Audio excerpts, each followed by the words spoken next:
नमस्कार मित्रों, स्वागत करते हैं हम आपके अपने YouTube चैनल कवि क्लासेस में। मित्रों, आज हम लोग इलाहाबाद विश्वविद्यालय द्वारा आयोजित 2021 बीएड एंट्रेंस एग्जामिनेशन से संबंधित हम लोग आज सिलेबस की चर्चा करेंगे। सिलेबस यानी कि बीएड आर्ट्स ग्रुप के सिलेबस को डिटेल हम लोग जानकारी हासिल करेंगे कि कौन से सिलेबस यानी कौन से सब्जेक्ट से कौन कौन से टॉपिक इम्पोर्टेंट हैं जो कि हमारे इलाहाबाद विश्वविद्यालय एंट्रेंस एग्जामिनेशन में आने के प्रबल संभावना है उनकी। तो चलिए शुरू करते हैं आज के अपने वीडियो को। मित्रों, जैसा कि आपको पता है कि इलाहाबाद विश्वविद्यालय का जो सिलेबस है वह 2 खंड में बटा हुआ है, यानी कि 2 सेक्शन में बटा हुआ है।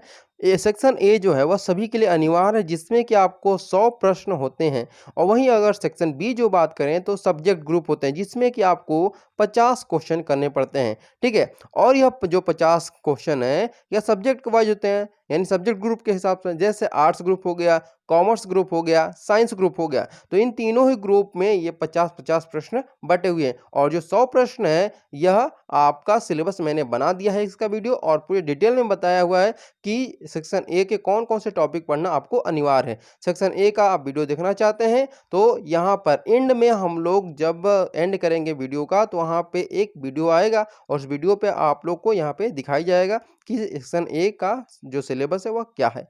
तो चलिए शुरू करते हैं आपका जो ग्रुप है उसका सिलेबस के बारे में।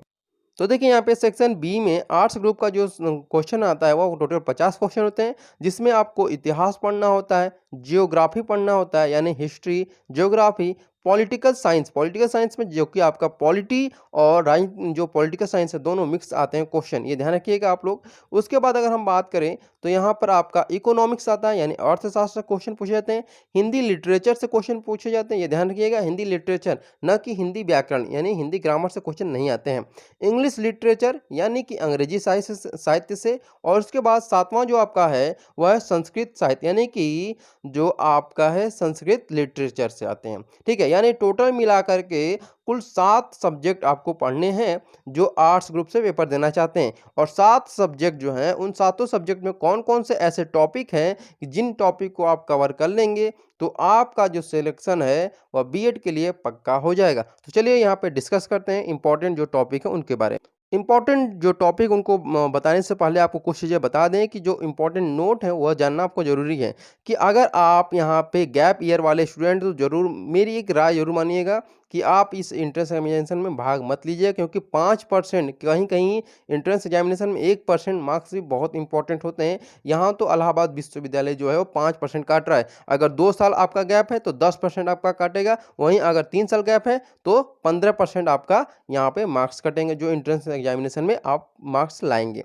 ठीक है, उसके बाद आप अगर बात करें तो यहाँ पे anyone can view his answer sheet, यानी आप आंसर शीट जो है वो 100 रुपये का पेमेंट करके अपना देख सकते हैं। ठीक है, उसके बाद बात करें कि जो बीएड कॉलेज है वह कौन कौन से हैं, तो 2 कॉलेज हैं। एक है केपी ट्रेनिंग कॉलेज जो कि सिर्फ जहाँ पर जो कॉमर्स के स्टूडेंट हैं उनके लिए नहीं है, यानी यह केपी ट्रेनिंग कॉलेज जो है वह बॉयज़ के लिए है, और बॉयज़ में जो कॉमर्स स्टूडेंट हैं वो तो यहाँ पे भर ही नहीं पाएंगे फॉर्म। ठीक है, तो यानी कि कॉमर्स स्टूडेंट के लिए यहाँ पे जो कह सकते हैं कि बहुत ही कम सीटें हैं, और एसएस खन्ना जो गर्ल्स डिग्री कॉलेज है वह सिर्फ लड़कियों के लिए है, और केपी ट्रेनिंग कॉलेज जो है वह कोएड है, यानी कि यहाँ पर लड़के और लड़कियाँ दोनों पढ़ते हैं, यानी कि लड़कियों के लिए यहाँ पे ज़्यादा उम्मीदें हैं, लड़कों के लिए बहुत कम है। ठीक है, अब बात करते हैं आगे।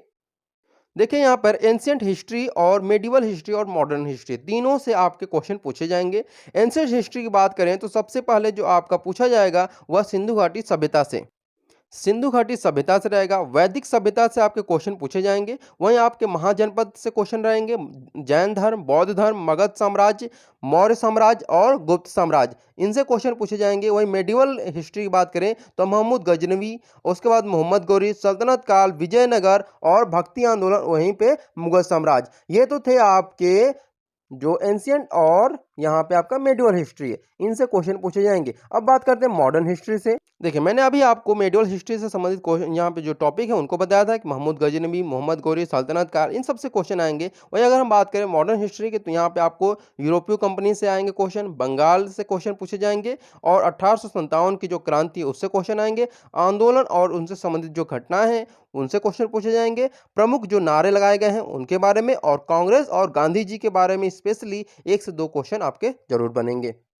बात करते हैं यहाँ पे ज्योग्राफी, यानी कि जो ज्योग्राफी से क्वेश्चन रहेंगे वो कौन-कौन से रहेंगे। तो यहाँ पे देखिए भौतिक जो स्वरूप है उनसे क्वेश्चन रहेंगे आपके, और यहाँ पर आपका जो क्वेश्चन बनेगा भारत की नदियों से, खनिज संसाधन से, बहुउद्देशीय योजनाओं से, और उसके अलावा भारतीय जनजातियों से क्वेश्चन पूछे जाएंगे, कृषि और मिट्टी और जलप्रपात और वायु से क्वेश्चन रहेंगे। वहीं अगर हम बात करें कि ज्योग्राफी में विश्व के भूगोल से किस टॉपिक से क्वेश्चन पूछे जाएंगे, तो आपके ब्रह्मांड, महाद्वीप, जलमंडल और वायुमंडल के अलावा आपके जो विश्व प्रसिद्ध स्थल हैं यूनेस्को के द्वारा जारी किए गए उनके बारे में पूछे जाएंगे, प्रमुख झीलें पूछे जाएंगी, नदियां और विश्व के महासागर। ये तो हो गया आपके हिस्ट्री और ज्योग्राफी से। अब बात करते हैं जो अर्थशास्त्र से संबंधित टॉपिक है उनके बारे में। तो देखिए अर्थशास्त्र और अर्थव्यवस्था से संबंधित क्वेश्चन यहाँ पे आपके आएंगे टॉपिक से। आर्थिक विकास यहाँ पे आपका टॉपिक रहेगा, राष्ट्रीय आय यहाँ पे टॉपिक रहेगा, आपका आर्थिक नियोजन रहेगा। वहीं इसके बाद अगर बात करें तो पंचवर्षीय योजना जो है वह टॉपिक होगा आपका, नीति आयोग और नई आर्थिक नीति, ये सारे टॉपिक आपको पढ़ने होंगे। वहीं अगर संविधान की बात करें जो कि पॉलिटिकल साइंस है, तो उसमें आपको संविधान का विकास से संबंधित क्वेश्चन रहेंगे।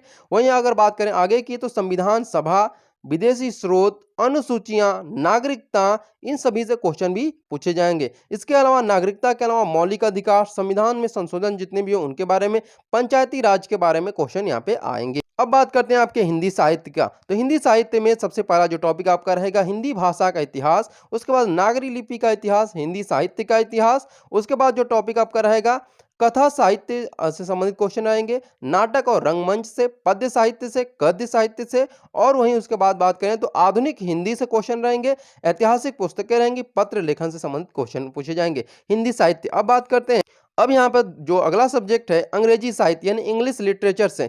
तो यहाँ पे सबसे पहले आपको पोएट्री के बारे में पूछेगा कि इंट्रोडक्शन उसका क्या है पोएट्री, कितने प्रकार के पोएट्री हैं, यानी types of poetry, Elizabethan period से संबंधित क्वेश्चन रहेंगे, नियो क्लासिक एज से संबंधित क्वेश्चन रहेंगे आपके, प्रोज स्टाइल और प्रोज टाइप्स से क्वेश्चन रहेंगे, और एलिमेंट और टाइप्स ऑफ ड्रामा से क्वेश्चन रहेंगे, हिस्ट्री ऑफ इंग्लिश लिटरेचर से क्वेश्चन आपके पूछे जाएंगे।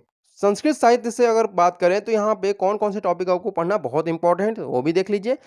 सिंधुवाद वृत्तम से क्वेश्चन रहेंगे। उसके बाद जो आपका टॉपिक रहेगा वह भारतीय संस्कृति से क्वेश्चन रहेंगे, शिशुपाल वध से संबंधित क्वेश्चन रहेंगे, मृच्छ कटिक से संबंधित क्वेश्चन रहेंगे, और उसके बाद जो आपके प्रश्न पूछे जाएंगे वह रहेंगे साहित्य दर्पण से। आई होप आप लोग को जो सिलेबस बताया गया है आर्ट्स ग्रुप का वह अच्छे से समझ में आया होगा। अगर सिलेबस से संबंधित कोई भी आपके प्रश्न हो तो कमेंट बॉक्स में जरूर कमेंट करके पूछिएगा। ये अगर बात करें कि जो सीट है, सीट के बारे में मैंने बता दिया है। अब बात करते हैं कि जो बुक्स है, कौन कौन से बुक्स आपको पढ़ाई करने हैं। यहाँ पे देखिए एयू का जो एंट्रेंस एग्जामिनेशन हो रहा है बीएड के लिए, वह उसमें बहुत ही कम समय बाकी रह गया है, क्योंकि यह एकदम लास्ट में हो रहा है अक्टूबर के। तो आपका जो फॉर्म का लास्ट डेट है 7 तारीख रखा गया है। इसके बाद आपका डेट बढ़ने की उम्मीदें कम है, और आपका जो एंट्रेंस एग्जामिनेशन की डेट रखी गई है वह लगभग 20 से 25 के बीच में होने की पूरी उम्मीद है। ठीक है, तो अब इस हिसाब से आपके पास जो समय बचता है वह सिर्फ और सिर्फ 15 से 20 दिन के टाइम बचता है। कितने दिन का? 15 से 20 दिनों का समय बचता है। अगर हम मान ले पूरी तरह से, तो यहाँ पर आपको जो समय बचता है वह 15 से 20 दिनों का। अब इन समय में आप कोई किताब तो पढ़ नहीं सकते हैं, तो इससे अच्छा है कि आप जितना हो सके उतनी प्रैक्टिस सेट को सॉल्व करिए। लेकिन अगर आप फिर भी किताब को लेना चाहते हैं तो आप लुसेंट की किताब को पढ़ लीजिए। उसमें आपका जितना भी जो भी हिस्ट्री, ज्योग्राफी, पॉलिटी है वह सब के सब यहाँ पे कवर हो जाएंगे। ठीक है, तो यहाँ पर लुसेंट का जो किताब रहेगा वह आपके लिए रामबाण की तरह काम करेगा। ठीक है, ठीक है, तो लुसेंट का आप जो किताब लेना चाहते हैं लुसेंट, वह किताब आप लोग जरूर लीजिएगा।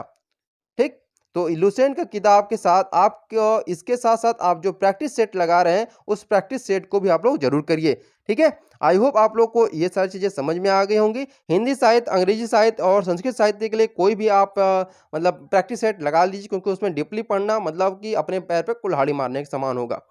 उम्मीद करते हैं आपको जितनी भी चीज़ें बताई गई हैं वो सारी की सारी चीज़ें आपको समझ में आई होंगी। अगर फिर भी कोई क्वेश्चन आपके हो तो आप कमेंट बॉक्स में ज़रूर कमेंट करके पूछिएगा। और हाँ, एक बात और आपको बताना चाहेंगे कि आपके जो प्रैक्टिस सेट का सेशन होगा वह कवि क्लासेस के द्वारा यहाँ पे कराए जाएंगे। तो कवि क्लासेस को जरूर सब्सक्राइब कर लीजिएगा आपको, और आपको यहाँ पर डेली के डेली प्रैक्टिस सेट कराए जाएंगे, चाहे वह पेपर 1 से संबंधित क्वेश्चन हो प्रैक्टिस सेट, या फिर पेपर 2, चाहे आपका आर्ट्स हो, कॉमर्स हो या फिर साइंस ग्रुप का हो। ठीक है, तो सभी ग्रुप के यहाँ पे आपके जो प्रैक्टिस सेट है उनको हल कराया जाएगा। उम्मीद है आपको सारी चीज़ें समझ में आ गई होंगी। Okay, thank you so much for watching this video.